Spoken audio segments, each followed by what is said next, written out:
just wanted to know why Closer. did God put the tree in the garden to begin with? He ultimately knew what decision Adam and Eve would make. So why even put the tree there to begin with? Because it makes it just seem like we're just a big social experiment. Let me give a shot at it first. Great question. If you understand, if you look at what the nature of God first, that's what I go to, the nature of God first. And from a Christian perspective, God is a community. There is one God who is one being, but three in his personhoods, Father, Son, Holy Spirit, eternally distinct personhoods who share one nature. Is that easy to grasp? No.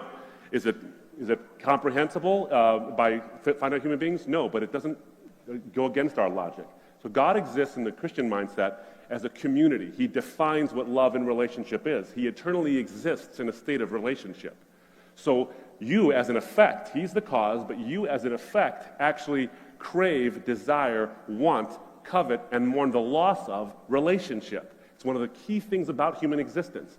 And you're the effect. Shouldn't the cause reflect something about that? And in this case, in the Christian worldview, the cause, who is a triune being who exists in relationship, actually explains why you, the effect, want it so badly.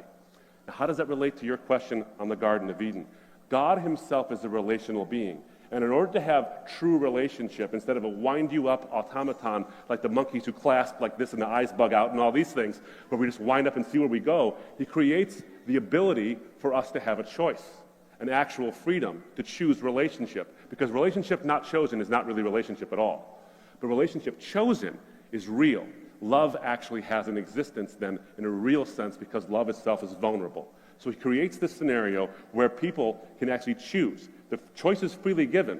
God's foreknowledge does not necessarily mean he creates the choice that they make, but the possibility for them to make that choice. He does it so that we can have relationship. You see, the God of the Bible does not lack relationship. He never lacks it. He eternally exists in that state. So why create us?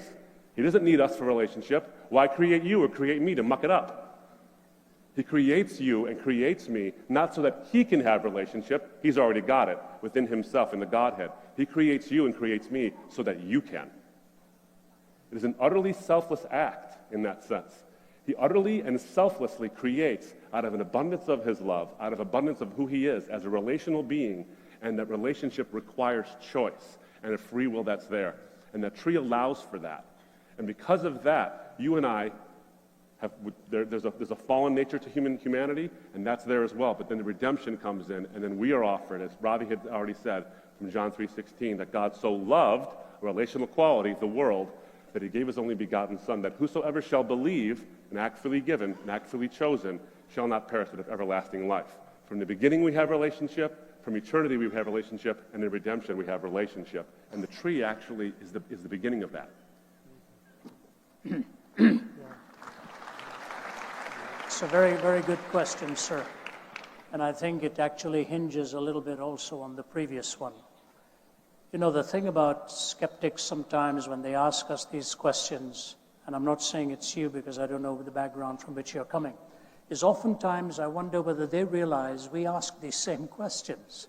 You know, we struggle with these issues. It's not like we think these are invalid questions. They are very valid questions. But what does the question assume? The question assumes something very critical, that the answer should be coherent, because a coherent worldview is what you're really looking for. You cannot be comfortable with incoherence. And the question that was asked earlier, the whole issue of how does one talk to a Stephen Hawking? The fascinating thing about the talk that Stephen Hawking gave in 1990 at the Lady Mitchell Auditorium, which was packed, on the question of is man determined or is he free? He went through about 25 minutes of all kinds of scientific arguments and so on, and his culminating statement got an audible response of, oh my, is this the best answer we can get? And what he said at the end is, yes, we are determined. He was under the stranglehold of determinism right from the beginning in a naturalistic framework. He said, yes, we are determined, but since we do not know what is determined, we may as well not be. That was his concluding statement. Yes, we are determined, but since we don't know what is determined, we may as well not be. What he's really saying is, since we don't know the answer to the explanation for my conclusion, let us live as if it is not a legitimate conclusion. That's really what he was saying. So I say, when you're looking for a coherent worldview, look at it this way. What options would there have been for the great Creator in the beginning of this? No world at all versus this world. Okay. Number two, creating a world where there would be no such thing as good or evil, an amoral world. Number three, choosing a world where we would only choose good, where we'd be predetermined to choose good. There would be the total constraint. So we've got three options. Nothing versus what we now have, no such thing as good or evil, or creating a constraint where we would only choose good and we would never make the evil choice. Or number four, creating this kind of world where there would be the possibility of good and evil, and we are given the option of the privilege of freedom and making the choice. Out of these four options, this option is the only universe and the only world in which love is possible.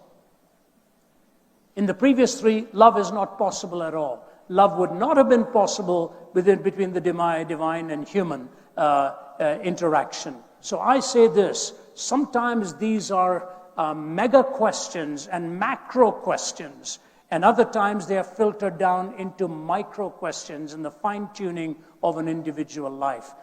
I found the answer to this, first of all, from the negative. You take a naturalistic framework, you live with an incoherent world. I couldn't live with that. So how do I find coherence? In putting together the diversity in my own heart, which was put together by God.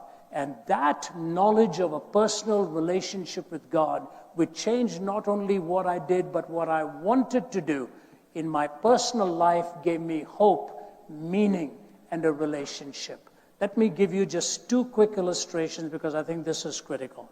I've had the opportunity of speaking at one of the most famous prisons in the world, Angola prison in Louisiana. Abdu was with me, some of my colleagues with me. 6,000 plus prisoners there, 85% of whom are in life without parole.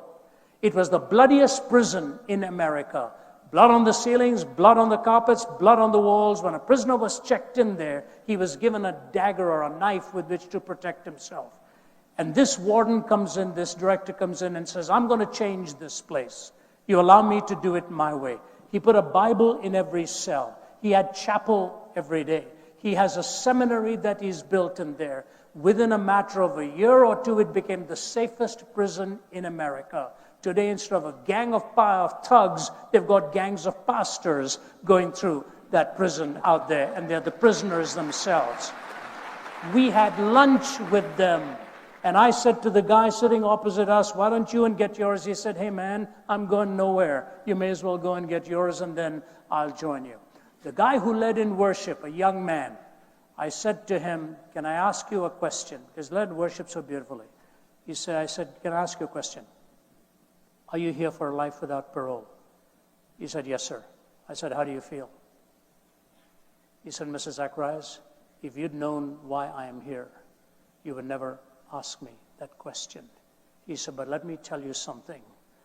Out there, I thought I was free, and the horrific things that I did destroyed people's lives and destroyed my own. Now, inside prison bars, having found Christ, I have never been freer in my life.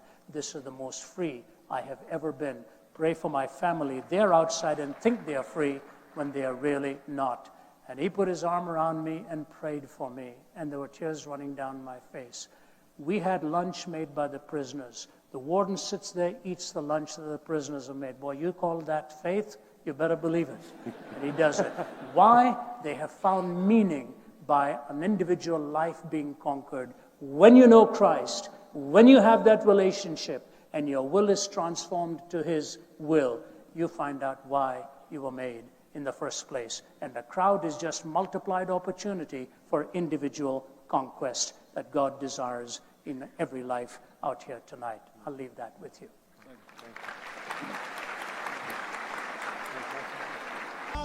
Let me hear you. Jehovah.